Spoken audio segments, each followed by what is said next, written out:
ஆமென். கரங்களை உயர்த்தி ஹalleluya. பிலிப்பியருக்கு எழுதின நிருபம் 1வது அதிகாரம். பிலிப்பியருக்கு எழுதின நிருபம் 1வது அதிகாரம் அதனுடைய 12வது வசனத்தை வாசிக்க கேட்கலாம். சகோதரரே, சகோதரரே, எனக்கு சம்பவித்தவைகள் சுவிசேஷம் பிரபலமாகும்படிக்கு ஏதுவாயிற்றென்று நீங்கள் அறிய கைகளை உயர்த்தி ஒரு விசை கூட ஹalleluya. எனக்கு சம்பவித்தவைகள். ஆமென். தேவன் அறியாமலும் தேவன் அனுமதிக்காமலும் நம்முடைய வாழ்க்கையிலே ஒன்றுமே நடக்காது. ஒரு காசுக்கு 2 அடைக்கலான் குருவிகள், 2 காசுக்கு 5 அடைக்கலான் குருவிகள் அல்லவா? அப்படி இருந்தும் அவைகளில் ஒன்றாகிலும் பிதாவின் சித்தம் இல்லாமல் தரையிலே விழாது.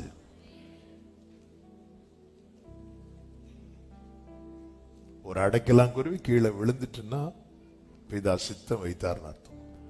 சொல்லிட்டு அந்த அடைக்கலான் குருவி அதுக்கு ஜீவன், அடைக்கலான் குருவிக்கு அதோட உயிர் பெருசு. சொல்லிட்டு ஆண்டவர் சொல்றார், உங்கள் தலையில் உள்ள முடியெல்லாம். ஆமென். ஆண்டவர் சொல்றாங்க, இப்போ உன் முடி விஷயத்தை கூட நான் கவுண்ட் பண்ணி வச்சிருக்கிறேன். எத்தனை பேர் உங்க முடி எண்ணி இருக்கிறீங்க? சிலர் முடிய ரொம்ப ஈஸியாடலாம் என்றோமா. நம்ம நீங்கெல்லாம் போனதுக்கு அப்புறம் அந்த சர்ச்சை பெருக்குவாங்கல்ல, அப்போ ஒரு கூட்டம் முடி இருக்கும். அடுத்த வாரம் அனௌன்ஸ் பண்றேன், எல்லாரும் அவங்கவுங்க வந்து அவங்கவுங்க முடிய எடுத்துட்டு போங்கன்னு என்ன செய்வோம்? சரி, நமக்கு தெரியாது, ஆனா அவருக்கு தெரியும். இது யார் தலையில் உள்ள முடி, இது எத்தனாவது முடி, இதுதான் இவங்க கடைசி முடியா, எல்லாமே தெரியும். ஆமென். நம் தலையில் உள்ள முடிய வரை எண்ணி வச்சிருக்கிறார். ஆமென். அவர் கையிலிருந்து நம்மை பறிக்க முடியாது.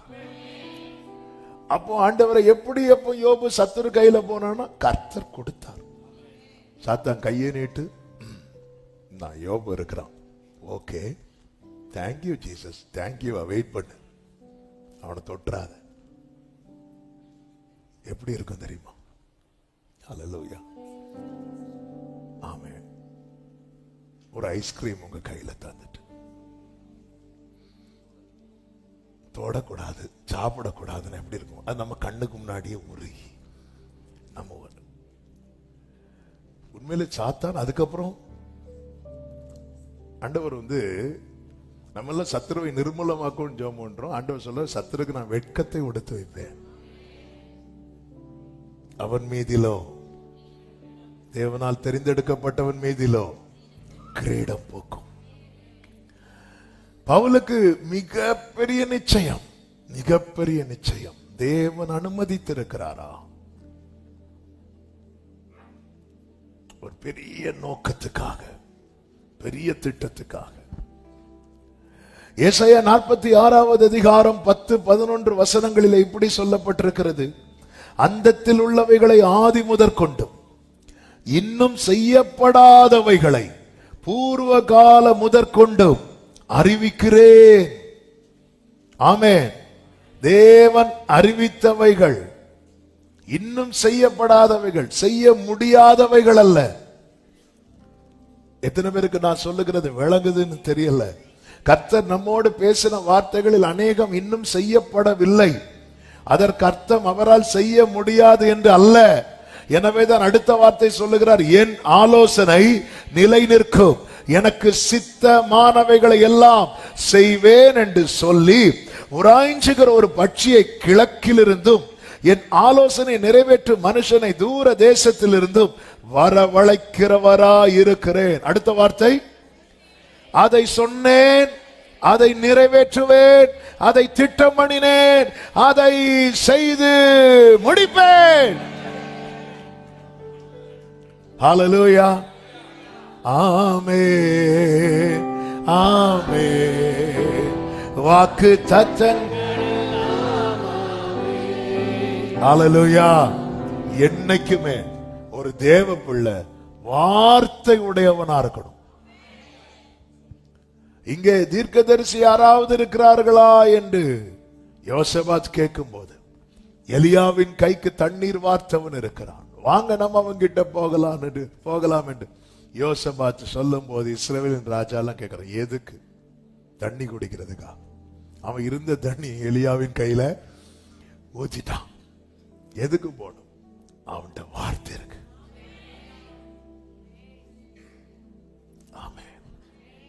வார்த்தை உடையவன் எதையும் தேடி போக மாட்டான். வார்த்தை உடையவனை எல்லாம் தேடி வரும். தேவன் தம்முடைய சகல பிரஸ்தாபத்தை பார்க்கிலும் தமது வார்த்தையை மகிமைப்படுத்தி இருக்கிறார். எல்லாவற்றை விட அந்த வார்த்தையை மகிமைப்படுத்தி இருக்கிறார். நீங்க அதனாலதான் நீங்க எந்த இடத்துல இருந்தாலும் சரி, உங்ககிட்ட வார்த்தை இருக்கா?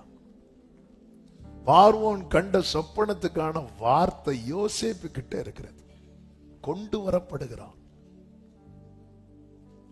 வரப்படுகிறான். ஆகாபால மிகவும் பகைக்கப்பட்டவன் மிகாயா. இப்ப யுத்தத்துக்கு போனோம். யோசபாத்தையும் கூப்பிட்டு 2 பேரும் சேர்ந்து யுத்தத்துக்கு போலான் இருக்கும் போது யோசபாத்து சொல்றாரு, வார்த்தையை கேட்டுட்டு போலாமா அப்படின்னு. உடனே 400 தீர்க்கதரிசிகளை கூப்பிடுறாரு. யாரு? ஆகா. யார கூப்பிடல? மிகாயாவை கூப்பிடல. ஏன்னா அவனை கூப்பிட்டா என்ன சொல்லுவான்? உண்மையை சொல்லுவான். அவ்வளவுதான். நமக்கு யாரும் உண்மையை சொல்லக்கூடாது. நமக்கு எல்லாரும் நமக்கு ஏற்றார் போல சொல்லணும். நம்ம கூட வசனத்தை அப்படித்தானே எடுப்போம். அவங்க 400 பேரும் ஒரே கோரஸா சொல்றாங்க, நீர் போ, நீர் ஜெயிப்பீர். ஆஹா, என்ன அருமையான செய்தி. யோசபாத்துக்கு பாருங்க, திருப்தியே இல்லை.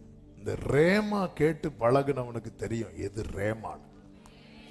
அதாவது கர்த்தர் தருகிற வார்த்தையை கேட்டு பழகுறவனுக்கு தெரியும் எது கர்த்தர் தருகிற வார்த்தை. அவனுக்கு 100 இல்ல 400 செய்தி கேட்டாலும் திருப்தி வராது. அந்த குறிப்பிட்ட செய்தி அவன் காதுல விழுந்தா மட்டும்தான் அவனுக்கு திருப்தி ஆகும். செய்திகளுக்கு பஞ்சமே கிடையாது. ஆனா அந்த வார்த்தையை கேட்டு இருதயம் கொழுந்து விட்டு எரிகிற அனுபவத்தை உடையவனுக்கு தெரியும் எது கேட்டா திருப்தி ஆகும். அல்லேலூயா, ஆமென்.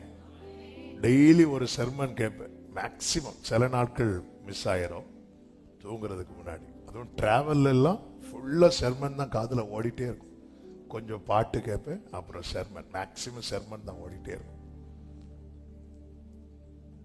அப்போ தெரியும் நிறைய பரிசுத்தவான்களுடைய செய்தியை டவுன்லோட் பண்ணி வச்சிருப்போம், கேட்போம். சிலதெல்லாம் கேட்கும்போது அப்படி நல்ல மெசேஜ், அது இன்னொருத்தங்களுக்கு ரேமாவா இருக்கும்.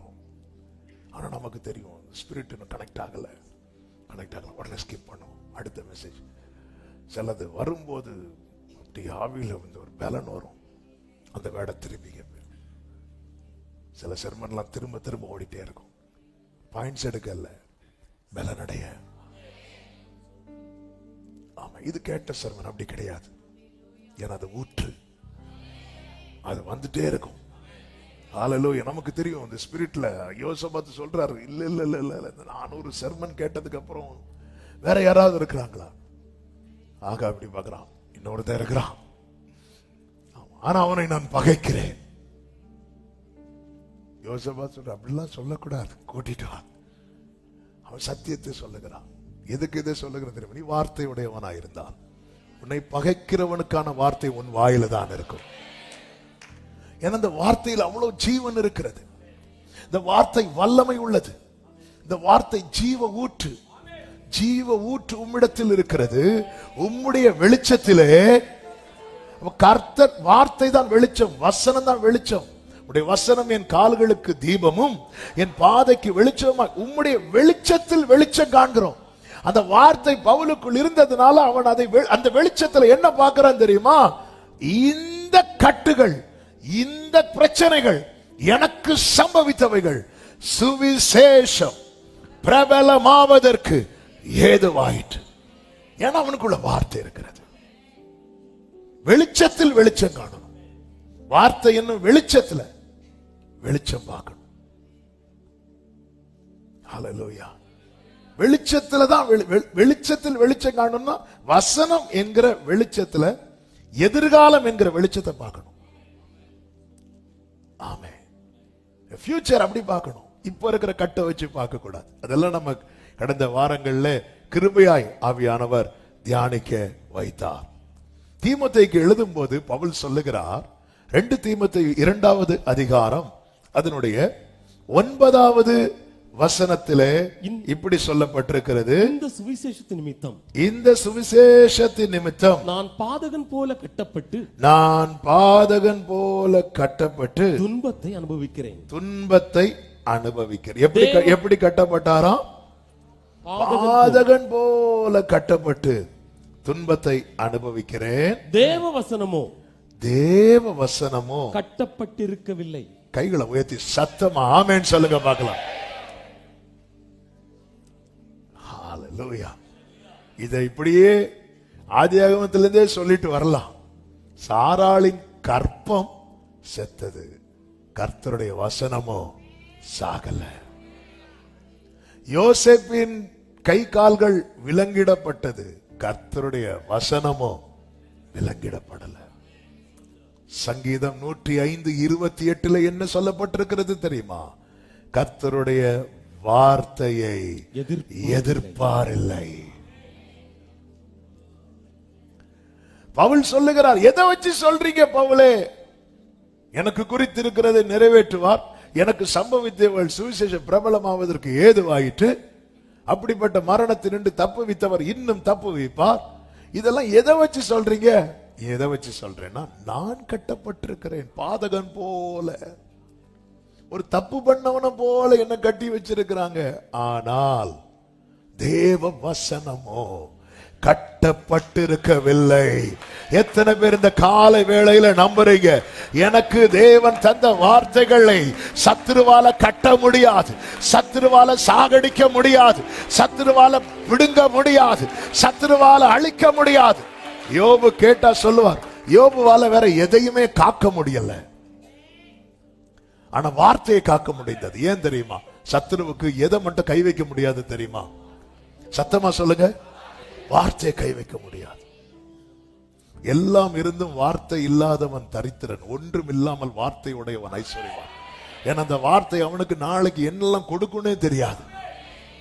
ஹல்லேலூயா. அந்த வார்த்தை அவனுக்கு நாளைக்கு என்னெல்லாம் கொடுக்குன்னே தெரியாது. வார்த்தையின் மேன்மை இருக்கு தெரியுமா? ஆமென். அன்பு உள்ளங்களே, ஹல்லேலூயா. இதை நான் ருசித்து அனுபவித்து சொல்லுகிறேன். வார்த்தை உங்களுக்குள்ள ஏற ஏற கர்த்தர் உங்களுக்கு கொடுக்கிற உயர்வு, கர்த்தர் உங்களுக்கு கொடுக்கிற அது சொல்லி முடியாது, சொல்லி முடியாது. இன்னைக்கு இந்த வார்த்தை உள்ள ஏற மாட்டேங்குது அநேகருக்கு. வார்த்தை உள்ள ஏற மாட்டேங்குது. எந்த அளவுக்கு நம்ம வார்த்தைக்கு முக்கியத்துவம் கொடுக்கிறோம்? இந்த வார்த்தையை தள்ளி மீது எல்லாத்துக்கும் முக்கியத்துவம் கொடுப்போம், எல்லாத்துக்கும் முக்கியத்துவம் கொடுப்போம். எந்த ஒரு காரியம் ஆகட்டும் நம்ம ரொம்ப முக்கியத்துவம் கொடுப்போம். ஆனா வேர்ட் ஆஃப் காடுக்கு எந்த அளவுக்கு முக்கியத்துவம் கொடுக்கிறோம்? ஆண்டவர் எல்லாம் பேசுறார் சீஷர்கள்ட்ட, ரொம்ப பேசி பேசி பேசி பேசி தம்மையே ஜீவ அப்பமாய் கொடுக்கிறார். எல்லாம் பேசி எல்லாம் கேட்டுட்டு ஆண்டவர் யாரிடத்தில் போவோம்?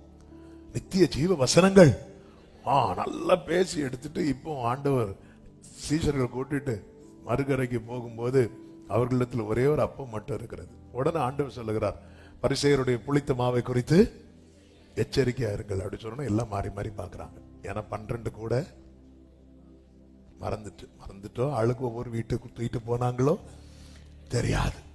எல்லாம் அப்படி இருக்கும்போது கூடைய கேட்டக்கூடாது. ஆண்டவரே, ஹோம்ஒர்க் செய்யாம போனா ஆண்டவரை இன்னைக்கு பார்த்து கேட்டவே கூடாது. கூட எப்படி கேட்கும் போது ஆண்டவர் பார்த்தார், இன்னும் உணர்வு இல்லாம, ஆண்டவருக்கு அது ரொம்ப கோபம் வந்துட்டு, வருத்தம் வந்துட்டு, இன்னும் உணர்வு இல்லாம இருக்கிறீங்களே. ஆண்டவர் நம்மோடு பேசின வார்த்தை, இயேசு கிறிஸ்து 3 வருஷம் கூட இருந்து உயிர்த்தெழுதலை பேசிக்கொண்டே இருக்கிறார். இயேசு மரித்து அடக்கம் பண்ணப்பட்டாச்சு. அப்ப இயேசு சொன்னபடி மரித்தாச்சு. சொன்னபடி அவர் மரித்தால் அடுத்து என்ன நடக்க போகுது? சொன்னபடி. இது சீஷர்களுக்கு ஞாபகத்தில் இருந்தா அவங்க எங்க போய் நின்றுப்பாங்க தெரியுமா? ஒருத்தங்க வெளிநாட்டுல இருந்து வராங்க, நம்ம எங்க போய் நிப்போம்? கடல்லையா? எந்த ஏர்போர்ட்ல?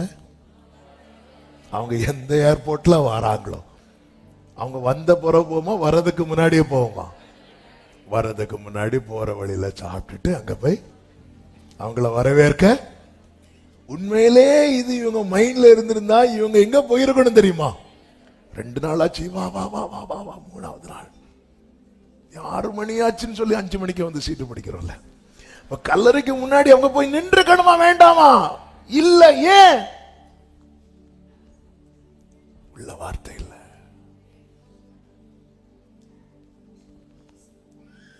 ஆனா அதே நேரத்தில் ஆப்போசிட் டீம் பாருங்க, பயங்கர டிஸ்கஷன். அந்த மனுஷன் சொல்லி இருந்தான் இப்படி மரித்து 3வது நாள்ல பிசாசும் வசனத்தை விசுவாசித்து நடுங்குது. ஆமென், ஹல்லேலூயா. பிசாசு விசுவாசித்து நடுங்கிறதுக்கும் நாம விசுவாசித்து நடுங்கிறதுக்கும் வித்தியாசம் உண்டு. பிசாசு விசுவாசித்து நடுங்க காரணம் என்னன்னா, அவனுக்கு தெரியும் எப்படியும் நம்ம முடிவு அவ்வளவுதான், அவ்வளவுதான், இது அவனுக்கு தெரியும். ஆனா அவனுடைய விசுவாசத்தினால ஒரு பிரயோஜனம் கிடையாது. நம்முடைய விசுவாசத்துல ரட்சிப்பு இருக்கிறது. ஆனா இயேசு தூதனுக்காக மரிக்கவில்லை. தூதனுக்காக அவர் மரிக்க வேண்டுமானால் அவர் தூதனை போல வந்திருக்க வேண்டும். அவர் என்னை போல வந்து எனக்காக மரித்தார். எனவேதான் வேதம் சொல்லுகிறது, அவர் தேவ தூதர்களுக்கு உதவியாய் கை கொடாமல் ஆபிரகாமின் சந்ததிக்கு உதவியாய் கை கொடுத்தார். நம்மேல் அவர் பாராட்டின் அன்பு எவ்வளவு பெரியது! கைகளை உயர்த்தி ஆண்டவருக்கு மகிமை, ரட்சிப்பின் மகிமை. ஆமென், மாட்சிமை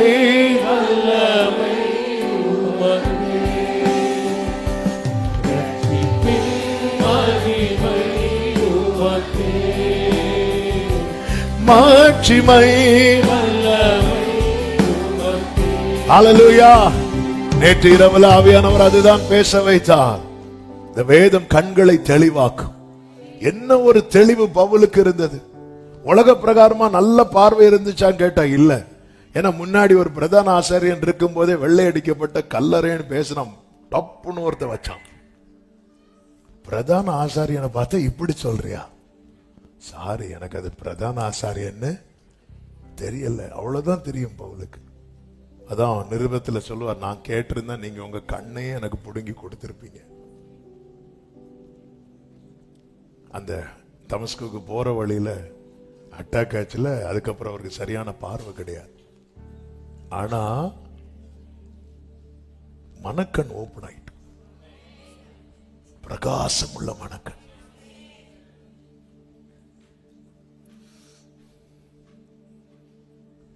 புறம்பான மனிதன் நாளுக்கு நாள் அழிந்து கொண்டிருக்க, உள்ளான மனிதன் நாளுக்கு நாள் புதிதாக்கப்பட்டு கொண்டே இருக்கிறான்.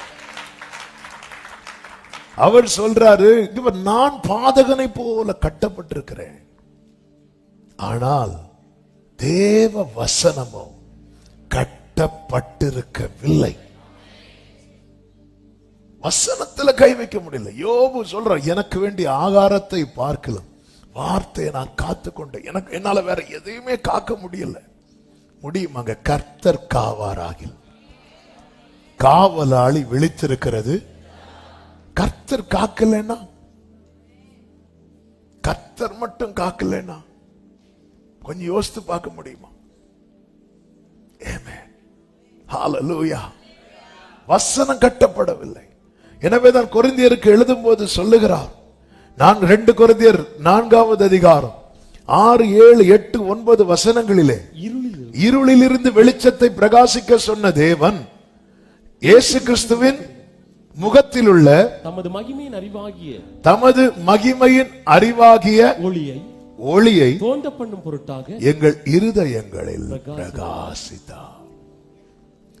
இந்த மகத்துவம் உள்ள வல்லமை எங்களால் உண்டாயிராமல் தேவனால் உண்டாயிருக்கிறது என்று விளங்கும்படி இந்த பொக்கிஷத்தை மண் பாண்டங்களில் பெற்றிருக்கிறேன். பவுல் தன்னை யார் என்று சொல்லுகிறார் தெரியுமா? மண் பாண்டம். ஆனால் தனக்குள்ளே தேவன் வைத்த வார்த்தையை, அபிஷேகத்தை, தரிசனத்தை, திட்டத்தை அவர் என்ன சொல்றார் தெரியுமா? பொக்கிஷம். அந்த பொக்கிஷம் இந்த மண்பாண்டத்துக்குள்ள இருக்கிறதுனால அடுத்த வார்த்தை, நாங்கள் எப்பக்கத்திலும். அப்ப பொக்கிஷம் உடையவனுக்கு நெருக்கம் எந்த பக்கம் வரும்? சொல்லுங்க அத. ஹல்லேலூயா. இந்த வார்த்தை கிடைச்சதுக்கு அப்புறம் ஆமென். வாக்குத்தத்தங்கள் அப்படியே வார்த்தை வாங்கிட்டு போனதுக்கு அப்புறம் அதுவரை நெருக்கம் புருஷன் இருந்து மட்டும் வந்துச்சு. இப்போ புருஷன் இருந்தும் பிள்ளைகள்ட்ட இருந்தும் அல்லது மனைவி கிட்ட இருந்து சில பேர் பாக்குறாங்க ஃபுல்லா புருஷன் மனைவி கிட்ட இருந்து. அது ஆஸ் யூசுவல். ஆமே. எப்பக்கத்திலும் மத்தளத்துக்கெல்லாம் 2 பக்கம் தான் அடி, எங்களுக்கு சுத்தி சுத்தி அடி. எப்பக்கத்திலும். ஏன் எப்பக்கத்துல நெருக்கப்படுது? அது வெறும் மண்பாண்டம். ஐயோ பாவம், அவன் என்ன கஷ்டப்படுறான். உள்ள ஐட்டம் வேற. ஆமென். நீங்க ரொம்ப எப்பக்கத்துல நெருக்கப்படுறீங்களா? உங்களுக்குள்ள ஒரு பெரிய பொக்கிஷம் இருக்கு.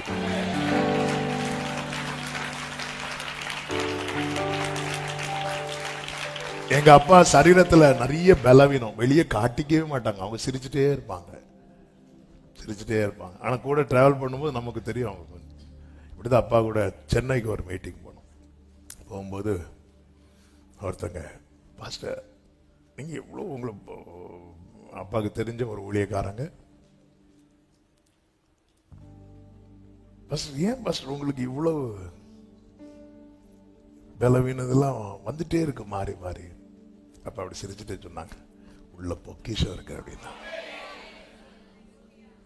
அதுக்கப்புறம் தான் இந்த வசனத்தை நான் தேட ஆரம்பிச்சேன். இது மண்பாண்டம். மண்பாண்டத்துல லைட்டா தட்டுனா சவுண்ட் வரும், ஓங்கி தட்டுனா உடைஞ்சிரும். அதனால சொல்றேன், அம்மா ஐயோ கர்த்தாவே இப்படி எல்லாம் சொல்லுவாங்க. அது லைட்டா அப்படி தட்டு விடும். மண்பாண்டம் இப்படி வச்சா இருக்கும், இப்படி வச்சா உடையும். லக்கேஜ்ல சும்மா தூக்கி போட முடியாது மண்பாண்டத்தை. Handle with care. ஆனா ஒண்ணு தெரியும், இந்த பொக்கிஷம் இருக்கிறது வரைக்கும் இதை உடைக்க முடியாது.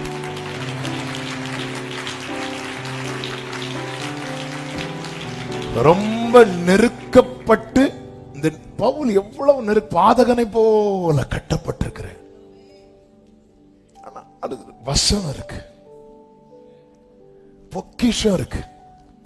பக்கத்துல பார்த்து சொல்லுங்க, பொக்கிஷம் இருக்கு. உடைச்சிடாதீங்க. ஆமே. உண்டியலே என்ன உடைக்கிறோம் 10 ரூபாய் எடுக்கிறதுக்கு. ஆமா, நம்ம ஒரு உண்டியல போட்டு அதுக்குள்ள இருந்து 15 ரூபாய் எடுக்கிறதுக்கு கை போட்டா வரமாட்டேங்குது. அப்புறம் கடைசியில் அத தாவீது சிங்கத்தின் வாய பிளாஸ்டிக்னா கிழிப்போம், மண்பானா உடைப்போம். 2 டீக்குள்ள ரூபா இருக்கும். அதுக்கே எப்பக்கமும் நெருக்கப்படணும். ஆமா, தலைமுறைகளுக்கான பொக்கிஷத்தை ஒரே வார்த்தையில உனக்குள்ள வைத்திருக்க.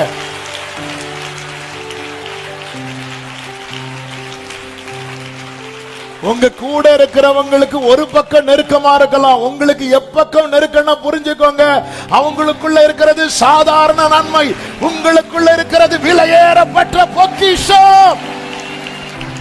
ஹல்லேலூயா. எருசலேமுக்கு போனோம்.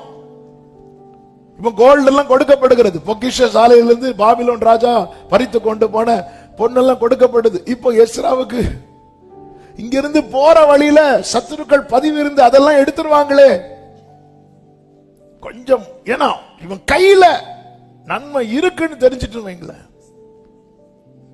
ஆமென். ஹல்லேலூயா. சிலர் தங்களை காட்டும் போதே இப்படிதான். வெற்றின் இடத்துல ஒரு சகோதரி நல்லா இப்படி கவர் பண்ணி இப்படி நடந்து போயிட்டே இருந்தாங்க. ஒருத்தன் பைக்ல ஃபாலோ பண்ணிட்டே வரான். வெற்றின் இடம் தாண்டியாச்சு, சிஎஸ்சி ஸ்கூல் தாண்டியாச்சு, WCC காலேஜ் கிட்ட போகும்போது அவன் திறமைய கையில் எடுக்கிறான். சரன்னு போறான், கழுத்துல இப்படி கை வச்சான், இப்படி எடுத்தா ஒண்ணு வரல. ஏன்னா அது பெண்டிகாஸ்ட் லேடி. போனவன் திரும்ப வந்து அந்த லேடிக்கு ஒரு அடி கொடுத்துட்டு, அதான் ஒண்ணு இல்ல அப்பைய மூடிட்டு போற.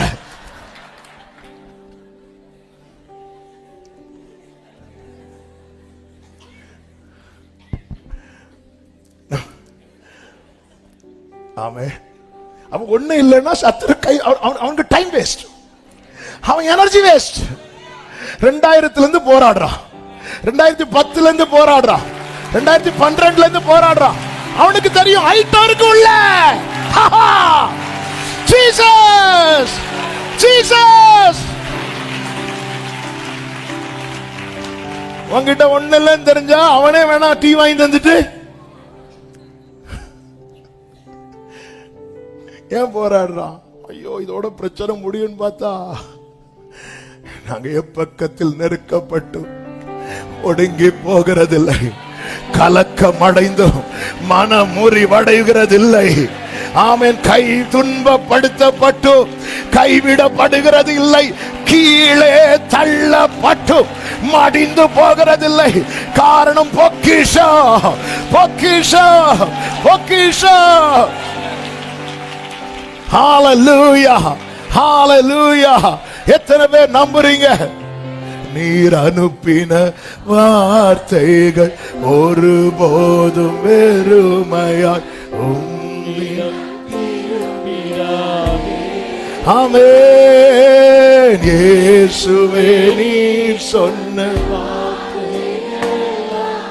விருப்பத்தை நிறைவேற்றுமே. நீர் அனுப்பின வார்த்தைகள் ஒருபோதும்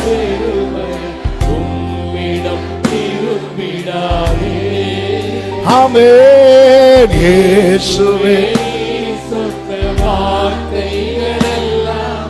விருப்பத்தை நிறைவேற்று. கைகளை முடிந்தால் உயர்த்தி சொல்லுங்க. நீர் சொல்லியும் செய்யாதிருப்பீரோ அப்பா,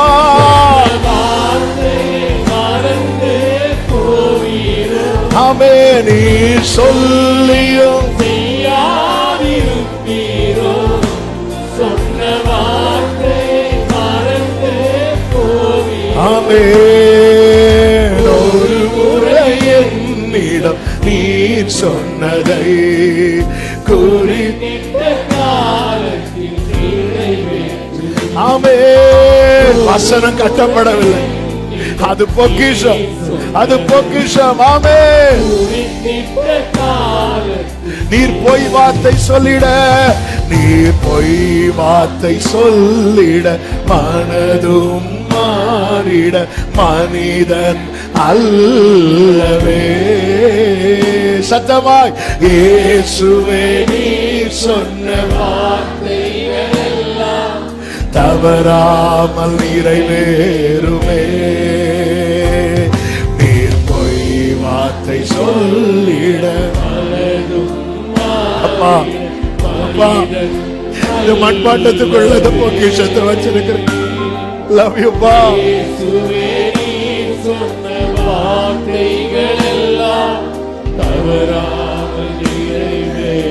நீர் சொல்லியோ, நீர் சொல்லியும் ஒரு மமதனலரோ அவே. நீர் சொல்லியும் செய்யாதிருப்பீரோ,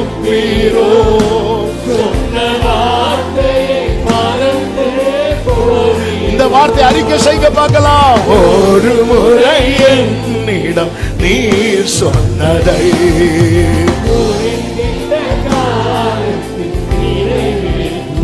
ஆமென்.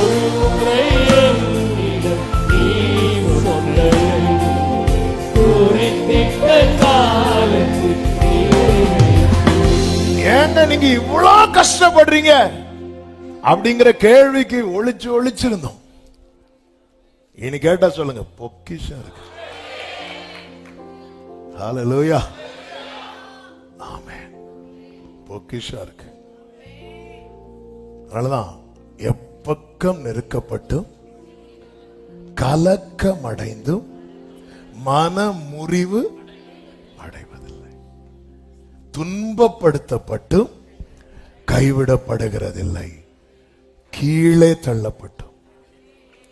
இன்னொரு இடத்துல பவுல் சொல்லுகிறார், இந்த எல்லாரும் துடைத்து போடுகிற அழுக்கை போல, இந்த அழுக்க தொடச்சு போடுவாங்க தெரியும், அப்படி எங்களை போட்டாங்க. ஏன்னா உள்ள பொக்கிஷம். உங்ககிட்ட பொக்கிஷம் இல்லைன்னு தெரிஞ்சிட்டுன்னா சாத்தான் தொட மாட்டான். திரும்ப திரும்ப திரும்ப திரும்ப பாருங்க, எருசலேமை முற்றுகை போட்டுட்டே இருந்தாங்க. எப்படா ஒரு திறப்பு உண்டாகும், உள்ள போயிடலான்னு வெயிட் பண்ணிட்டே இருக்கிறாங்க, வெயிட் பண்ணிட்டே இருக்கிறாங்க. ஏன்னா உள்ள ஏதோ இருக்கு. ஏன் இப்பக்கம் ஏதாவது ஒரு பக்கத்துல திருடன் ஃப்ரெண்ட் பெல் அடிச்சுட்டா வருவான்?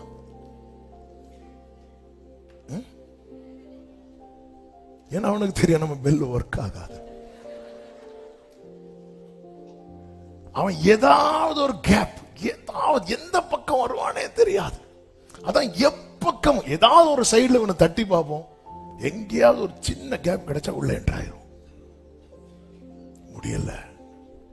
ஏன்னா இந்த பொக்கிஷத்தை நான் எடுத்து வைக்கல, என்னை அவர் எடுத்து எனக்குள்ளே அவர் இந்த பொக்கிஷத்தை வைத்திருக்கிறார். என்னோடு நீர் சொன்ன எனக்காக நினைத்து சொல்லுங்க, என்னோடு எனக்காக நினைத்து நீர் சொல்லியோம் செய்யாதிருப்பீரோ, சொன்ன வார்த்தை மறந்து போவீரோ. நீர் சொல்லியும் செய்யாதிருப்பீரோ, சொன்ன வார்த்தை மறந்து போவீரோ. ஒரு முறை என்னிடம் நீர் சொன்னதை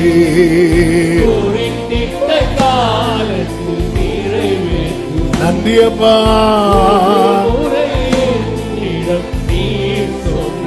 ஹல்லேலூயா. தாவீதின் வாழ்க்கையின் ஆரம்பம் நமக்கு தெரியும். அவன் வாழ்க்கையில கர்த்தர் உரைத்த வார்த்தைகளும் நமக்கு தெரியும். எனவேதான் காலையிலே உமக்கு நேர ஆயத்தமாகி காத்திருப்பேன், எப்பொழுது என்னை தேற்றுவீர் என்று உம்முடைய வாக்கின் மேல் நோக்கமாகி என் கண்கள் பூத்து போகிறது என்கிறான். இதுதான் தாவீதின் வாழ்க்கை. தாவீதின் வாழ்க்கையில உண்டான நெருக்கம் என்பது கொஞ்சம் அல்ல, கொஞ்சம் அல்ல. இன்னும் சொல்லணும்னா, இந்த சிங்கத்தின் கைக்கும் கரடின் கைக்கும் கர்த்தர் தாவீதை தப்புவித்தார் அல்லவா? அப்படி ஒருவேளை தப்பு வைக்கலைன்னாலும் தாவீதுக்காக அழுறதுக்கு கூட யாரும் கிடையாது. ஆமென், ஹல்லேலூயா, ஆமென். அதனாலதான் என் தகப்பனு தாய் என்னை கைவிட்டான். அந்த இடத்துல தாவீது மரித்திருந்தால் அது ஒரு அனாதை பிணமாக தான் கிடந்திருக்கும். தாவீதுக்காக அழுவதற்கு கூட யாருமே கிடையாது. ஆனா தாவீது எல்லாருக்காக அழுவான், எல்லாருக்காக அழுவான். அந்த தாவீது தான் யாரும் அறியாத என்னை நன்றாயறிந்து தேடி வந்த தூக்கி எறியப்பட்ட என்னை, தூக்கி எறியப்பட்ட என்னை வேண்டுமென்று சொல்லி சேர்த்து கொண்ட நல்ல நேசரே, ஒன்றுமில்லாத ஒன்றுமில்லாத என்னை இதயத்தாலே உயர்த்தி வைத்த நல்ல நேசரே, கைகளை உயர்த்தி அழகான கண்கள் அழகான என்னை கண்டதாய் முடிந்ததென்று நினைத்தனா உயிர் வாழ்கின்றே அழகான கண்கள் என்னை கண்டதாலே முடிந்ததென்று நினைத்தனா உயிர் வாழ்கின்றேன். அந்த தாவீதின் கடைசி வார்த்தைகள் என்ன? 2 சாமுவேல் 23வது அதிகாரம் 1 முதல் நீங்கள் பார்த்தீர்களே என்றால் தாவீதினுடைய கடைசி வார்த்தைகள். அடுத்து வாசிங்க. மேன்மையாய் உயர்த்தப்பட்டு மேன்மையாய் உயர்த்தப்பட்டு யாக்கோபுடைய தேவனால் அபிஷேகம் பெற்று இஸ்ரவேலின் சங்கீதங்களை ஈசாயினாலோ எலியாபினாலோ என்ற அந்த கிரெடிட் வேற யாருக்கும் கிடையாது.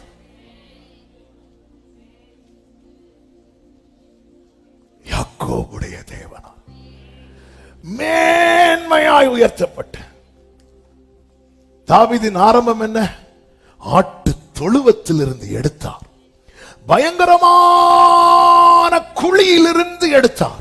இது ஆரம்பம், தாவீதின் ஆரம்பம். தாவீதின் கடைசி வார்த்தை என்ன? மேன்மையாய் உயர்த்தப்பட்டு. ஹல்லேலூயா. உங்களுக்குள்ள இருப்பது கர்த்தருடைய வார்த்தை என்னும் பொக்கிஷமானால் உங்களுடைய கடைசி வார்த்தை என்பது இப்படிதான் இருக்கும். மேன்மையாய் உயர்த்தப்பட்டு. கடந்த செவ்வாய்க்கிழமை நினைக்கிறேன், திங்கக்கிழமை ஆண்டவர் சமூகத்தில் ஜெபத்தில் இருக்கும்போது ஆவியானவர் இந்த வேத பகுதியை எடுத்து வாசிக்க வைக்கிறார். என்னால தாங்க முடியல. ஆவியானவர் இடைப்பட்டார். அந்த அறை முழுவதும் தேவ பிரசன்னத்தினால் அப்படியே நிரம்புது. ஆண்டவர் சொல்றார், இங்க பாரு, தாவீது எவ்வளவு 2 ஆங்கிள் பார்க்க வைத்தார். ஆட்டு தொழுவ முதல் அரியணை வரை, அரியணையிலிருந்து அவர் சமூகம் வரை. என தாவீதின் சிங்காசனம், தாவீதின் செங்கோல், மேன்மையாய் உயர்த்தப்பட்டு என்பது தாவீது இந்த பூமியில ஒரு நல்ல ஒரு ராஜாவா இருந்தார்ல, அதை மட்டும் சொல்லல, அவருடையவன் மேன்மையாய் உயர்த்தப்படிய நம்ம மேல கர்த்தர் வைத்த அபிஷேகம், கர்த்தர் வைத்த வார்த்தை, கர்த்தர் வைத்த திட்டம். தேவ பிள்ளைகளே, இதனாலதான் இதை நம்ம டெய்லி நினைக்கணும். நினைக்கும் போது நமக்கு ஒரு நம்பிக்கை பிறக்கும். அந்த நம்பிக்கை பிறக்கும் போது கையில ஒருவேளை பாம்பு கொத்திட்டு இருக்கும், ஒருவேளை யூரோக்ளித்தான் பாம்பு காற்று உங்க வாழ்க்கையில் அடித்து கொண்டிருக்கும், ஒருவேளை பாதகனை போல உங்க மேல கயிறு போடப்பட்டிருக்கும், ஒருவேளை காலு தொழு மரத்துல கட்டப்பட்டிருக்கும், ஒருவேளை எல்லாரும் உங்க மேல கல்ல எறிவாங்க. ஆனா இவைகளை நீ சிந்தித்துக் கொண்டிருப்பாய். ஆனால் நீ சொல்லுவாய், எனக்கு சம்பவித்தவைகள் சுவிசேஷம் பிரபலமாவதற்கு. ஆமென் சொல்லுங்க பார்க்கலாம். மேன்மையாய் உயர்த்தப்பட்டு யாக்கோபுடைய தேவனால் அபிஷேகம் பெற்று இஸ்ரவேலின் சங்கீதங்களை இன்பமாய் பாடின ஈசாயின் குமாரனாகிய தாவீது என்னும் புருஷன் சொல்லுகிறது என்னவென்றால் அப்படிங்கிறார். அல்லேலூயா. தாவீதின் கடைசி வார்த்தை இருக்கு. ஆமென். அதாவது ஃபர்ஸ்டே நம்ம சொல்ல ஆரம்பிச்சிரும், இன்னும் இருக்கு. அல்லேலூயா. கொஞ்சம் நிமிந்தாலே நம்ம சொல்ல ஆரம்பிச்சிரும். நாங்கள யார் தெரியுமா? கடைசியா சொல்லிட்டு போலாம். யாக்கோபுடைய தேவனால் அபிஷேகம் பெற்று. யாக்கோபு உங்க சாட்சி என்ன? ஏன் சாட்சியா? அது ஏன் கேட்கிற? அப்படி சொல்லல. ஆனா யாக்கோபு அப்படி சொல்லணும். சாரி, தாவீது அப்படி சொல்லும்படியான அவ்வளவு சூழ்நிலை.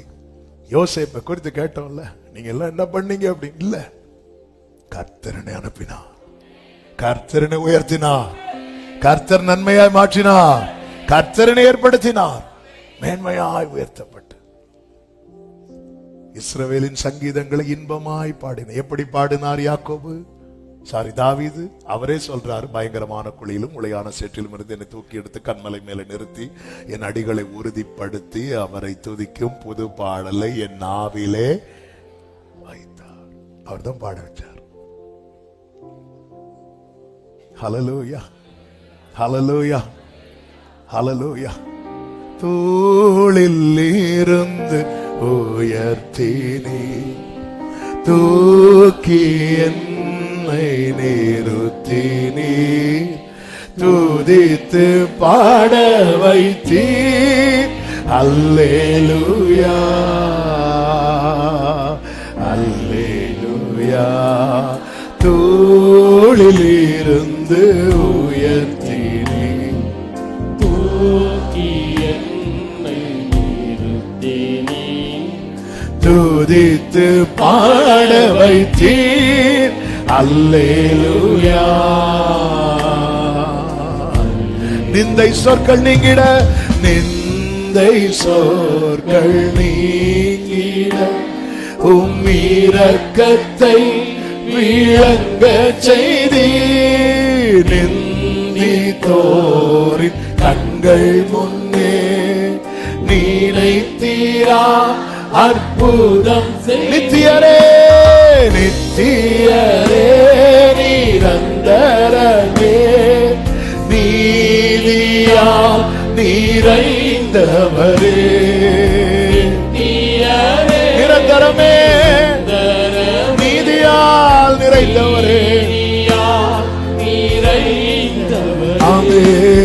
தோளில் இருந்து உயர்த்தினி தூக்கி என்னை நிறுத்தினி துதித்து பாட வைத்தீர். அல்லேலூயா. சொல்லிவிட்டு சொல்லுகிறார் இரண்டாவது வசனம், கர்த்தருடைய ஆவியானவர் என்னை கொண்டு பேசினார், அவருடைய வசனம் என்னுடைய நாவில் இருந்தது. ஆமென். எப்படி தாவீது மேன்மையா உயர்த்தப்பட்டீங்க? ஆவியானவர் என்னை கொண்டே பேசினார். அப்ப நம்ம வாயில வசனம் இருக்குன்னாலே நமக்குள்ள இருந்து பேச வைக்கிறது யாரு? அப்ப நம்ம வாயில வசனம் இல்லைன்னா உடனே அமைதி. திடீர்னு ஒரு மழை பெய்யும் தெரியுமா? பெஞ்சிட்டு மழை பெய்யுதுன்னு வெளியே வந்தா காணாது. அப்படிதான் நம்ம செட்டப். ஹல்லேலூயா. அதாவது உங்க வாயில வார்த்தை இருக்குனாலே உங்களை யார் பேச வைக்கிறார் தெரியுமா? நீங்க நீ சங்கீதங்கள்லாம் வீட்டுல போய் ஹோம்ஒர்க் பண்ணுங்க, நிறைய பேசுவார். என் ஆத்துமாவே நீ ஏன் கலங்குற? ஆமென். அது தாவீது பேசல, அவர் தாவீத உங்க மேல இருக்கிற அபிஷேகம் உண்மைதான். ஆவியானவர் உங்களை கொண்டே பேச வைப்பார். என் ஆத்துமாவே தேவனை நோக்கி அமர்ந்திரு, நான் நம்புகிறது அவராலே வரும். தாவீது பேசல, பாத்தீங்களா கிரெடிட் எப்படி கொடுக்கிறாருன்னு? ஆமென். தாவீது பேசினதெல்லாம் கேட்கலாமா? ஆண்டவரே, நீங்க இனி வரலன்னா நான் செத்துருவேன். நான் இனி இராமல் போகும் முன்னே தேர்தல் அடையும்படி என்னிடத்தில் பொறுமை ஆயிரும். ஆமென். நான் சிறுமையும் எளிமையுமானவன். ஆண்டவரே, நான் ஒரு புழு. ஆமென். ஆனா என்கிட்ட வெளிப்பட்ட கர்த்தருடைய வார்த்தையெல்லாம் நான் பேசல. ஆவியானவர் என்னை கொண்டு பேசினார். அல்லேலூயா. அப்ப எந்த அளவுக்கு தாவீது அவரோடு உறவுல இருக்கிறார். அவருடைய விண்ணப்பமே அதுதான். நீரே என் தேவன், உம் நல்ல பரிசுத்த ஆவியானவர் செம்மையான வழியை நடத்த வேண்டுமே, செம்மையான வழியை நடத்த வேண்டும். நம்ம ஆவியுடனே கூட அவர் இணைந்திருக்கிறார். அவர் பேசுவார். இதை எல்லாரும் எக்ஸ்பீரியன்ஸ் பண்ணணும். இது எல்லாருடைய எக்ஸ்பீரியன்ஸா இருக்கணும். நம்முடைய கடைசி வார்த்தை என்பது ஐயோ அப்படி இருக்கக்கூடாது. நம்முடைய கடைசி வார்த்தை என்பது அடுத்த தலைமுறைக்கு ஒரு பெரிய நம்பிக்கையை கொடுத்துட்டு, ஆமென், மேன்மையாய் உயர்த்த. எப்படி இது வார்த்தை வாயில இருந்துச்சு. உள்ள பொக்கிஷம். நான் உமக்கு விரோதமாய் பாவம் செய்யாதபடிக்கு உம்முடைய வாக்கை என் இருதயத்தில் வைத்து வைத்து வைத்து, அப்படிதான் இருக்கு பைபிள்ல, வைத்து வைத்து வைத்து வைத்து. ஆமென். அதாவது 4 டிரெஸ் வைக்கக்கூடிய சின்ன பெட்டியில 40 டிரெஸ் வைப்போம் தெரியுமா? சிலர் பீரோலாம் திறந்தா பெருவெள்ளம் வந்து வைத்து வைத்தேன். அப்படி வசனம் நமக்குள்ள இருக்கணும். வைத்து வைத்து எங்க தட்டினாலும் கர்த்தரின் மேய்ப்பராய் இருக்கிறார். இங்க தட்டினா நம்ம மரணீரின் பள்ளத்தாக்கில், எங்க தட்டினாலும் வசனம். அவன் சாத்தானுக்கு தட்டுறதுக்கே பயம். ஏன்னா அவனை வெட்டுற பட்டயமே வசனம் தான். இவனை எங்க தட்டினாலும் வசனம். ஆனா நம்ம தட்டின வசனத்தை தவிர, ஏன்னா நம்ம நிறைய வசனம் எழுதி வச்சிருக்கிறோம். கதை திரைக்கதை எல்லாம் நம்ம பேரை போட்டு எழுதி வச்சிருக்கோம். நீ இப்படி பண்ணல, நான் உனக்கு பண்றேன். நம்ம வசனம் இப்படிதான் இருக்கும். தாவீதுக்கு அப்படி இல்லை. எங்க தட்டினாலும் எங்க தட்டினாலும் எங்க தட்டினாலும் எங்க தட்டினாலும் ஏன்னா ஆவியானவர் பேசுவார். இயேசுவை வந்து தட்ட வந்தால சாத்தான் வசனத்தை தவிர வேற ஏதாவது பேசினாரா? ஆமே.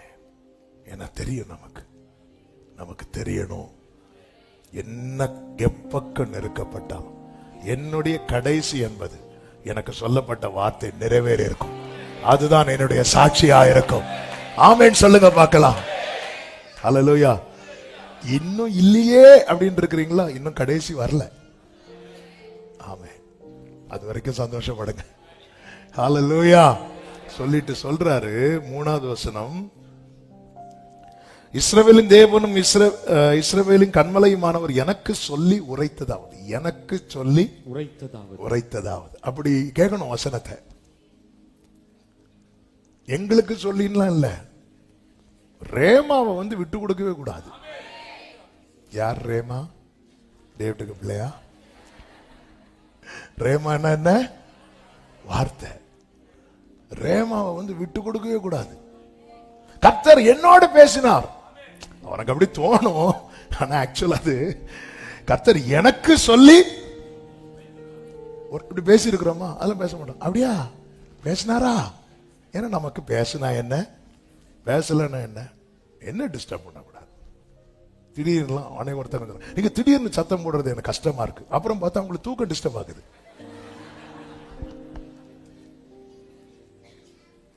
என்ன நல்லா தூங்குனீங்களா? எங்க தூங்க விடுறீங்க? திடீர்னு சத்தம் போடுறீங்களே.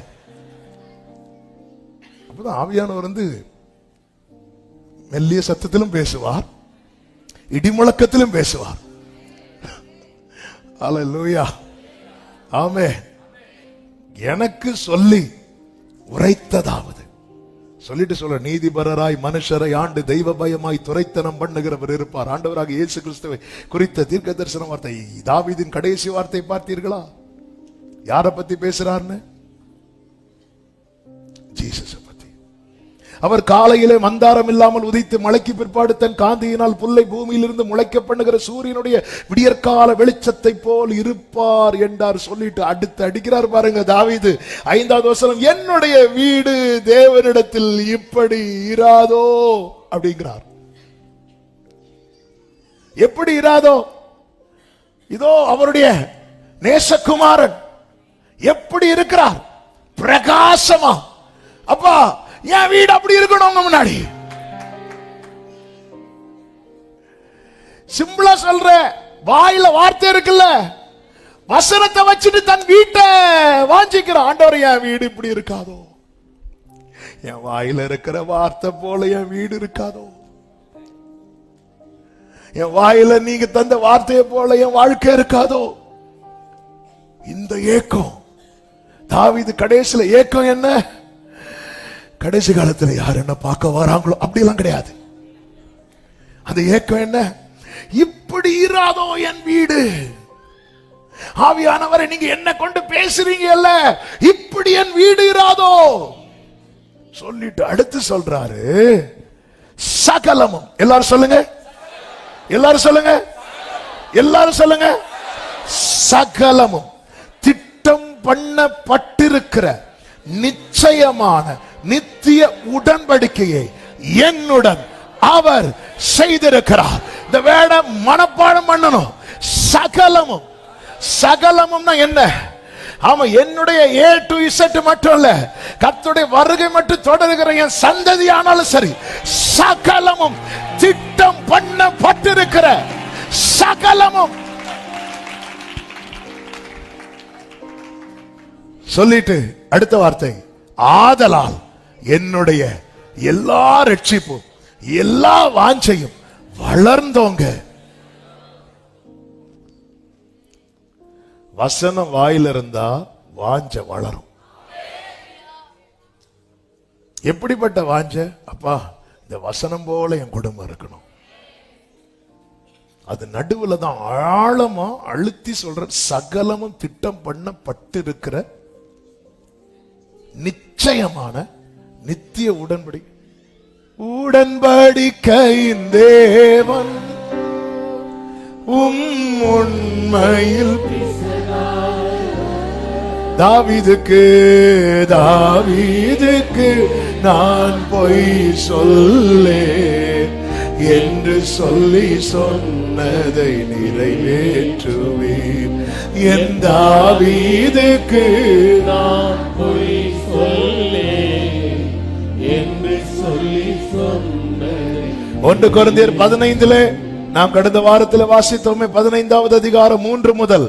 நான் அடைந்ததும் உங்களுக்கு பிரதானமாய் ஒப்புவித்ததும் என்னவென்றால், கிறிஸ்துவானவர் வேத வாக்கியங்களின்படி நமக்காக மரித்து அடக்கம் பண்ணப்பட்டு வேத வாக்கியங்களின்படி 3ஆம் நாளிலே சகலமும் திட்டம் பண்ணப்பட்டிருக்கிற நிச்சயமான எல்லாமே கர்த்தர் ஆல்ரெடி பிளான் போட்டு வச்சுட்டார். இது நம்புறவங்க மட்டும் சத்தமா ஆமென் சொல்லுங்க. ஹல்லேலூயா. என்ன ஒரு ஆமென். இதுக்கு மேல செய்தி தொடரணுமா? பொதுவா இப்படிப்பட்ட ஆமென்லாம் என்னாத்துமாவே போடும்போது வரும். சகலமும் திட்டம் பண்ணப்பட்டிருக்கிற நிச்சயமான நித்திய உடன்படிக்கை அவர் பண்ணி இருக்கிறார். இதுல அதனாலதான் தாவீதுக்கு நெருக்கங்கிறது. நம்ம ஒவ்வொரு பிரச்சனை முடியும் போது இதோட முடிஞ்சு நினைக்கிறோம். இல்ல, அதோனியான்னு ஒருத்தன் அடுத்து எழும்புவான். அப்சலோம் தான் கடைசின்னு பார்த்தா அதோனியா எழும்புறான். நமக்கு தெரியாது. நம்ம அங்க போறது வரைக்கும் யார் யார் எழும்புவான்னு தெரியாது. ஆனா ஒண்ணு தெரியணும், எல்லாமே ஆல்ரெடி பிளான் பண்ணி வச்சுட்டாரு. ஆமென். சொல்லிட்டு அடுத்த வார்த்தையில் என்ன சொல்லுகிறார் பாருங்கள், 6வது வசனம். பேலியாளின் மக்கள் அனைவரும் கையினால் பிடிக்கப்படக்கூடாததாய் எரிந்து போடப்பட வேண்டிய முள்ளுக்கு சமானமானவர்கள். அப்போ என்ன இதன் அர்த்தம்? சகலமும் திட்டம் பண்ணப்பட்டிருக்கிற நிச்சயமான உடன்படிக்கை அவர் பண்ணி இருக்கும் போது நான் எங்க இருக்கணும் தெரியுமா? அவர் கையில் இருக்கணும். ஆனா நான் பேலியாளின் மகனா இருந்தால் அவரால் என்ன கையில பிடிக்க முடியாது. நம்ம ஒரு இதை கையை வைக்கிறோம், அது முள்ளுன்னு தெரிஞ்சுட்டு என்ன செய்வோம்? விட்டுருவோமோ இல்லையோ அதை எரிஞ்சிருவோம். தாவீதின் கடைசி வார்த்தைகள் பாரு. நீ அழைக்கப்பட்டிருக்கிற, அபிஷேகம் பண்ணப்பட்டிருக்கிற, எல்லாமே பிளான் பண்ணி வச்சுட்டாரு. பேலியாளின் மகனாய் மட்டும் இருந்துராது. பேலியாள்னா யாரு? சாத்தான். சாத்தானுக்கு பல பெயர்கள் கொடுக்கப்பட்டிருக்கிறது. பொல்லாங்கன், குற்றம் சுமத்துகிறவன், எதிராளி. அப்படி கொடுக்கப்பட்டிருக்கிற ஒரு பெயர் தான் பேலியாள்.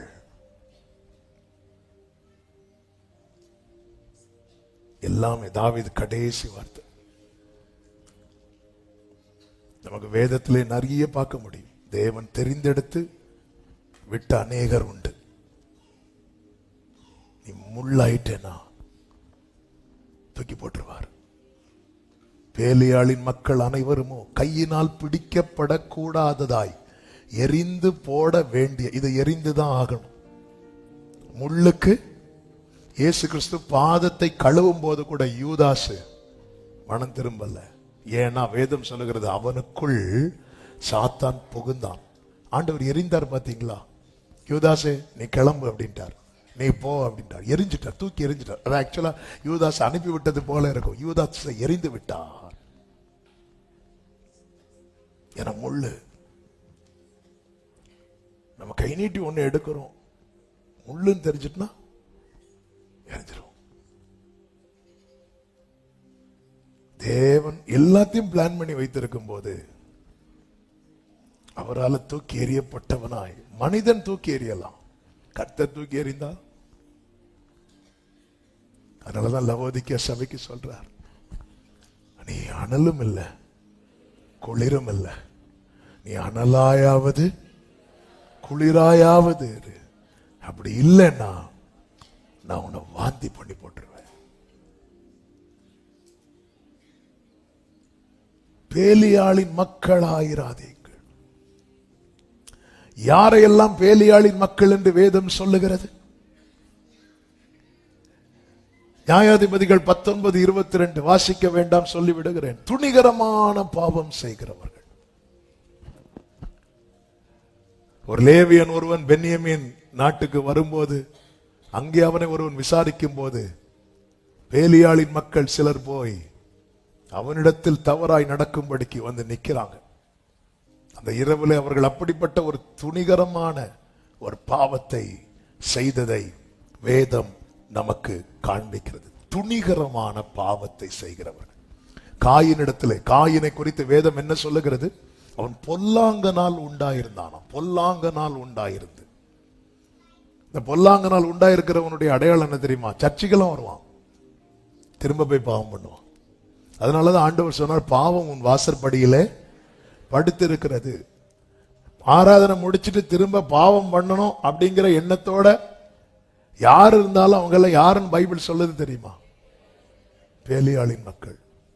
பேலியாளின் மக்களை கையை தொடவே முடியாது, குத்திரும். அவர் சொல்றாரு, எனக்கு முள்ளு தந்ததெல்லாம் போதுன்ட்டார். தாவீதின் கடைசி வார்த்தைகள்.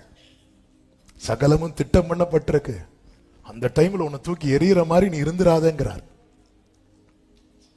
அதனாலதான் பவுல் சொல்றாரு, அவருக்கு கொடுக்கப்பட்ட முள்ள வாங்கிட்டு பேசாம இருக்கிறார். அவர் முள்ளாயிரக்கூடாது. துணிகரமான பாவம். ஆலயத்துல அன்னாள் ஜெபிக்கும் போது சாமுவேல் என்ன சொல்லுகிறார்?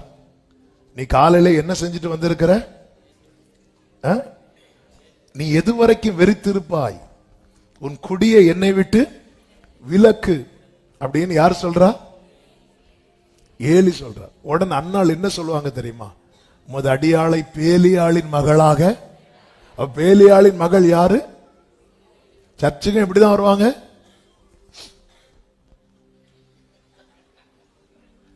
குடிச்சிட்டு தான் வருவாங்க. இதெல்லாம் என்ன பாவம்? அதான் பைபிள்ல சொல்லி இருக்கிற, வெளியேந்து உள்ள போறது தீட்டுப்படாது, உள்ள இருந்து வெளியேந்தும் உள்ள போகாம உள்ள இருந்தும் வெளியே வராம கிடக்கும் போது தெரியும்.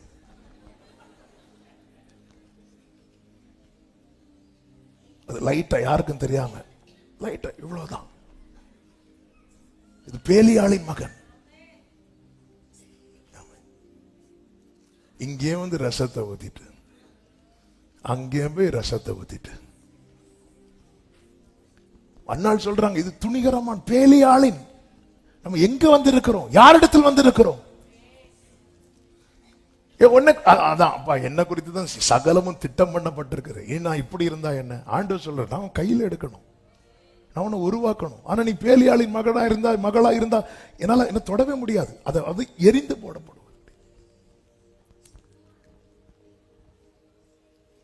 ஏலின் மக்களை குறித்து சொல்லப்பட்டிருக்கிறது, அவர்கள் ஆசாரியர்களாய் இருந்தும் அவர்கள் கர்த்தரை அறியவில்லை, அவர்கள் பேலியாளின் மக்களாய் இருந்தார்கள் என்று சொல்லப்பட்டிருக்கிறது. பேலியாளின் மக்கள் யார் தெரியுமா? கர்த்தரை அறியாதவர்கள். ஆசாரியர்களாய் இருந்தும் கர்த்தரை அறியாதவர்கள். தேவனை ஆராதிக்கும்படிக்கு தேவன் நம்மை ராஜாக்களாக ஆசாரியர்களாய் தெரிந்தெடுத்திருக்கிறார். ஆனா இதுவரை ஆண்டவரை குறித்த ஒரு வெளிச்சம் கிடையாது. ஏன்னா நம்ம பைபிள் படிக்கிறது ஆண்டவரை படிக்கிறதுக்கு இல்லவே. நம்ம பைபிள் படிக்கிறது நமக்கு என்ன செய்வார், நமக்கு என்ன செய்வார், அப்படித்தானே பைபிள் படிக்கிறோம். இயேசுவை தேடுறோமா? அவர்கள் கர்த்தரை அறியவில்லை என்று 1 சாமுவேல் 2:12 சொல்லப்பட்டிருக்கிறது. கர்த்தரை அறியாததுனால விளைவு என்ன தெரியுமா? தங்களிடத்தில் வருகிற ஜனங்களை இடற பண்ணினார்கள் என்று பைபிள்ல சொல்லப்பட்டிருக்கிறது. இடற பண்ணினார்கள்.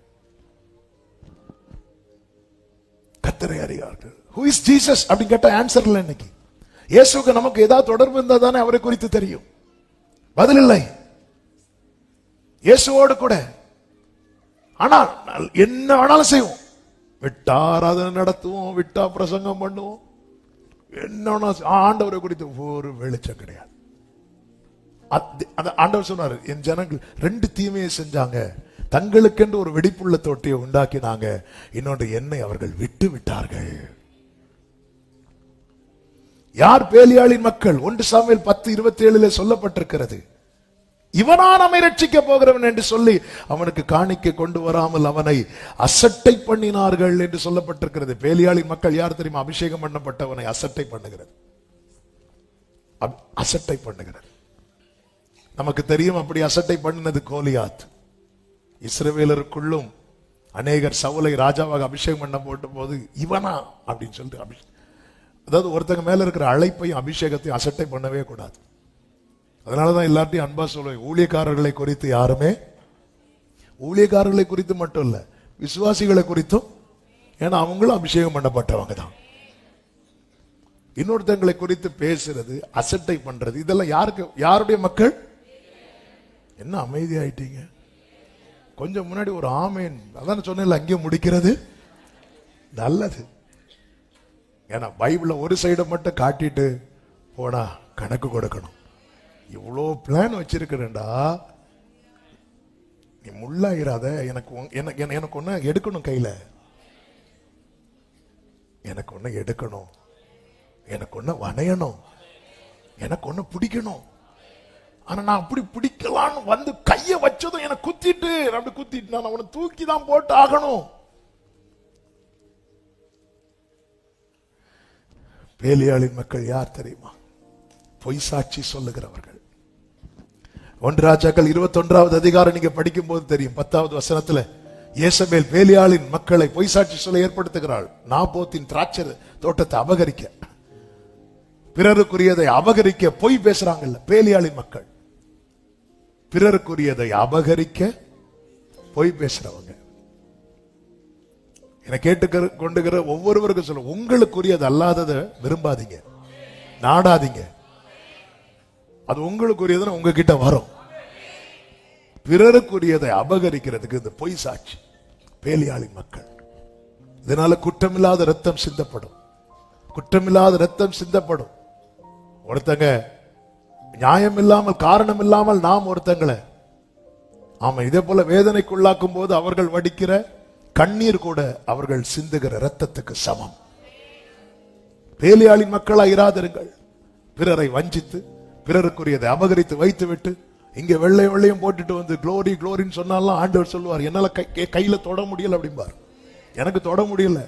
ஆண்டவர் இவர்களை குறித்து திட்டம் வச்சிருக்கிற திட்டம் இருக்குப்பானா கையில எடுக்கணும்ல, கையில எடுத்தாதான மண்ணு பாத்திரமாய் மாறும். எனக்கு தொட முடியலங்கிறார். ஆவியானவர் சபைகளுக்கு சொல்லுகிறதை காதுள்ளவன் கேட்க கடவன். உன் மேல திட்டம் இருப்பது உண்மை, உன் தலைமுறைக்கு திட்டம் வைத்திருக்கிறார், ஆனா கையில் எடுக்க முடியலையே.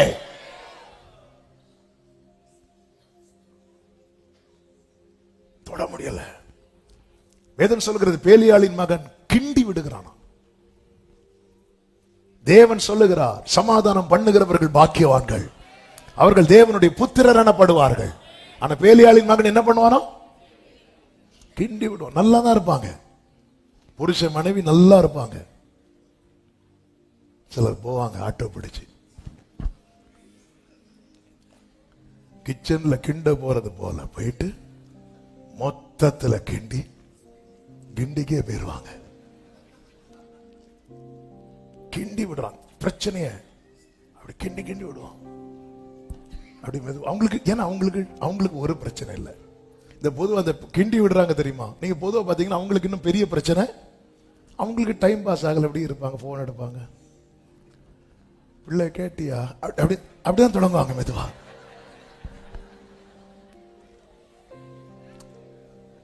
அது நீங்க யாரா இருந்தாலும் சரி, ஆண்டவருக்கு தெரியும் நான் பேசுறது, நீங்க யாரா இருந்தாலும் சரி, அது எவ்வளோ பெரிய மூத்து மூத்து மூத்து ஆனாலும் சரி, நம்ம கிண்டி விடுறோம்னாலே நாம யார் தெரியுமா? நீங்க சொல்லிட்டீங்க, நான் சொல்லல. கிண்டி சிலர் எப்படி வருவாங்க, வந்திருந்து பக்கத்துல வந்திருந்து, ஆமா சிலர் வரும்போதே நம்ம புரிஞ்சிடணும், கிண்டுவான் கேரண்டி. வேலையாளி நல்லா புரிஞ்சுக்கோங்க, நான் இவ்வளோ உங்க முன்னாடி இருந்து இப்படி சர்மன் எடுத்து பேசி இப்படி மட்டும் கர்த்தருக்கு சொல்றாரு, எனக்கு ஒன்னும் தொட முடியலடா அப்படின்னு சொன்னா அது நான் சாகிறத விட பெரிய பனிஷ்மெண்ட். எட்ட காலத்தில் அவர் உங்களை உயர்த்தும்படிக்கு அவருடைய பலத்த கையிலே அடங்கிருங்க. நான் அப்படி கையில இருக்கலாம் போனா அப்படி போ போ அப்படிங்கிறார். பேலியாளின் மக்களாய் இராதிருங்கள் சொல்றாரு தாவீது.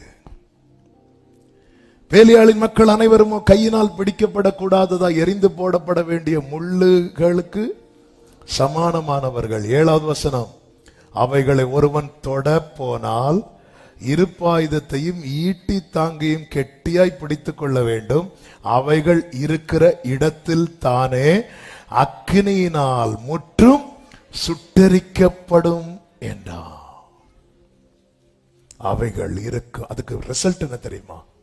சுட்டெரிக்கப்படும். ஆனா ஆண்டவரே அப்போ வச்ச திட்டம்லாம்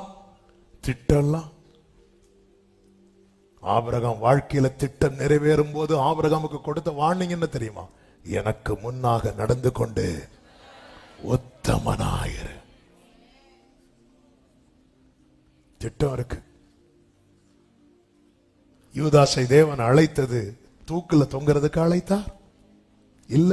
அப்படின்னா தேவன் அவனை குறித்து தப்பான திட்டம் வைத்திருக்கிறார் தானே அர்த்தம். பைபிள் என்ன சொல்லுகிறது தெரியுமா? தேவன் மனிதனை செம்மையானவனாகவே படைத்தார். அப்படிதான் இருக்கு பைபிள். ஒருவரும் கெட்டு போவது. யூதாச அவங்க காட்டி கொடுப்பான்னு தெரியும், ஆனா அவனுக்கு எவ்வளவு சான்ஸ் கொடுத்தார் தெரியுமா? அவனுக்கு கொடுக்கப்பட்டது போல சான்ஸ் சீஷர்களை யாருக்கும் கொடுக்கப்படல. அவனை அழைத்தது அவன் சாகிறதுக்கு இல்ல, அப்படி சாகிறதுக்காக அவர் அழைத்திருந்தால் அவரிடத்தில் வெளிப்பட்டிருப்பது அநீதி. என் ஆண்டவர் நீதி உள்ளவர். யூதாஸ் அவன் கதை இப்படிதான் முடியணும் அப்படி சொல்லிட்டு, ஏன்னா அவன் நார்மலா ஒரு துன்மார்க்கனா வாழ்ந்து செத்திருந்தா கூட கிடைக்கிற பனிஷ்மெண்ட் இதை விட லகுவானது. ஆண்டவர் அப்படித்தானே சொல்லுவார், கர்த்தருடைய செய்கைகளை அதிகம் கண்டும் மனம் திரும்பாத பட்டணங்களுக்கு நியாய தீர்ப்பு நாள்ல நடப்பது சோதோமுக்கு நடப்பதை விட சோதோமுக்கு நடப்பது இவங்களுக்கு நடப்பதை விட லகுவா இருக்கும்.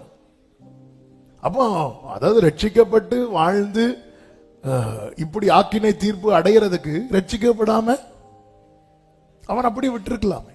அப்ப தேவன் இல்ல இவன் ஃபர்ஸ்டே காட்டி கொடுப்பான், எப்படியும் இவன் தான் ஆளு. நமக்கு நன்றாய் தெரியும் சாத்தான் ஃபர்ஸ்ட் யார்கிட்ட போனான்? சீஷர்கள்ட்ட.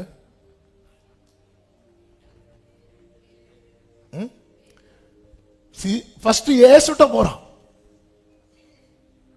அவன் அப்படிதான் ஆர்டர் படி தான் இறங்குவான். அல்லேலூயா. உங்க வீட்டுல போராட்டம் ஜாஸ்தின்னு அவனை பொறுத்த வரைக்கும் உங்க வீட்டுல டாப் நீங்க தான். என்ன சிரிப்பு. ஆமா, சகோதரர்கள் பாக்குறாங்க, ஆமா கரெக்ட் தான், டாப் அவங்க தான். அடுத்து நேரம் எங்க போறான் தெரியுமா? அடுத்து யார்கிட்ட போறான்? பேதுருட்ட போறான். ஏன் பேதுருட்ட போறான்? பேதுருட்ட தான் கீ இருக்கு. அடுத்து யார்கிட்ட போறான்?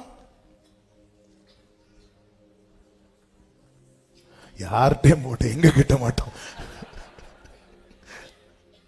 அடுத்து யார்கிட்ட போறான்னா யோவான் யாக்கோபிட்ட போறான். கர்த்தர் கடிந்து என்ன சொல்றார்? உங்களுக்குள்ள என்ன ஆவி இருக்கிறது.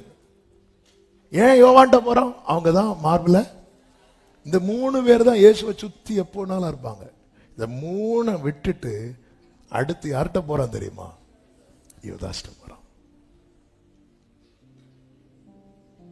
யூதாஸ் இடம் கொடுத்துட்டான். அதுவரை கையில இருந்தான். எப்ப அவன் பேலியாளின் மகனாய் மாறினானோ ஆண்டவர் வான் பண்ண ஆரம்பிச்சிட்டார். உங்களுக்குள் ஒருவன் சாத்தானா இருக்கிறான். அலட்டாகல, வர்றதுக்கு முன்னாடியே சொல்லிட்டார். 13வது அதிகாரத்துல தான் சாத்தான் யூதாசுக்குள் புகுந்தான்.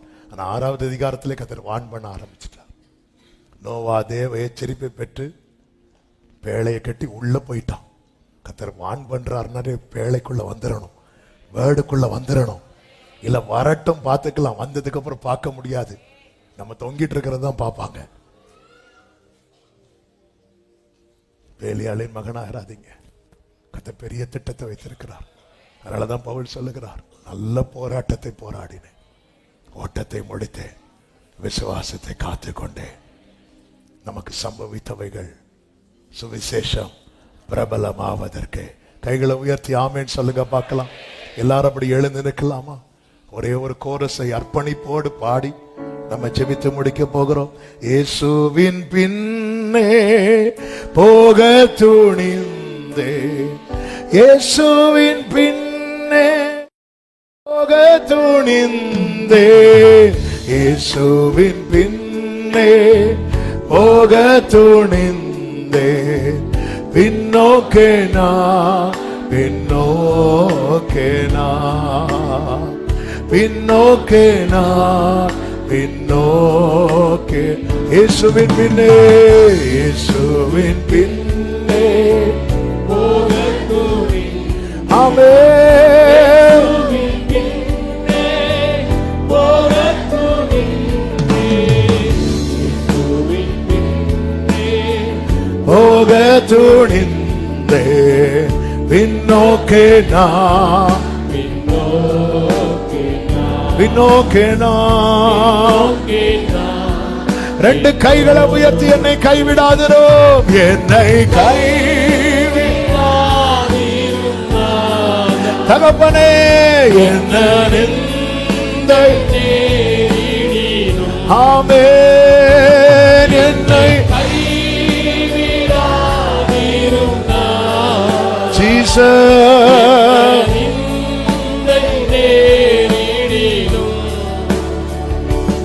உமக்காக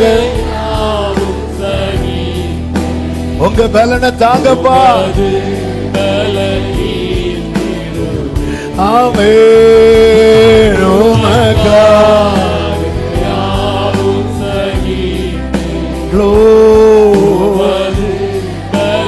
பிரியமானவர்களே, எருசலேம் குமாரத்திகளோடு கூட சூலேமியாலும் இருந்தார். ஆண்டவர் சொல்லுகிறார், அவங்க எல்லாம் எப்படி இருக்கிறாங்க தெரியுமா? முள்ளா இருக்கிறாங்க. இவ எப்படி இருக்கிறா தெரியுமா? லீலி புஷ்பமா இருக்கிறா. ரிசல்ட் என்ன தெரியுமா? அந்த குமாரத்திகளை எல்லாம் அவர் மேல சாய விடல. வனாந்திரத்திலிருந்து தன் நேசர் மேல் சாய்ந்து கொண்டு வருகிற அவன் முள்ளெல்லாம் சாய விடல. அவர் ஒரு வாட்டி முள்ளெல்லாம் சுமந்துட்டார். முள்ளா இருக்காதீங்க. எருசலேம் குமாரத்திகள் என்ன நேம்ல, ஆனால் இவளோ குடும்பத்தாரால் கூட வெளியே வைக்கப்பட்டவள். ஆனா அவ முள்ளா இருக்கல. பெரிய பிளான் வச்சிருக்கிறார் சகோதரா, பெரிய பிளான் வச்சிருக்கிறார் சகோதரி. வாலிபர்களை எதிர்காலத்துக்காய் சோர்ந்து கலங்கி இருக்கிற உள்ளமே பெரிய திட்டம் வைத்திருக்கிறான். கத்திரனை பேசுற முள்ளா மட்டும் இருந்துராத, எனக்கு கையில பிடிக்க முடியாது. ஆமே, ஹல்லேலூயா. நீ எனக்கு ஏற்றவனாய். தாவீது எப்படி இருந்தான்? கர்த்தருடைய இருதயத்துக்கு ஏற்றவன். தாவீதுடைய கடைசி வார்த்தையை பார்த்தீங்களா? நாம எவ்வளவு பெரிய பலனா இருக்கு. அப்படியே அவர் இருதயத்தை டச் பண்றதுக்கு என்னெல்லாம் செய்ய முடியுமோ அதை செய்யுங்க. உங்க சாட்சியம் மேன்மையாய் உயர்த்தப்பட்டு யாக்கோபுடைய தேவனால் அபிஷேகம் பண்ணப்பட்டு இஸ்ரவேலின் சங்கீதங்களை இன்பமாய் பாடினவன். இதுவும் உங்கள் சாட்சியாகவும் இருப்பதாக என்று இயேசுவின் நாமத்தில் சபையே உங்களை வாழ்த்துகிறேன். ஆமென் சொல்லுங்க பார்க்கலாம். நல்ல தகப்பனே நன்றி, உங்க கிருபை பெரியது. இந்த நாளிலும் எங்களோடு பேசின உங்களுடைய ஜீவனுள்ள வார்த்தைகளுக்காய் நன்றி. எஸ் லார்ட், எங்க மேல நீர் பெரிய திட்டம் வைத்திருக்கிறீங்க.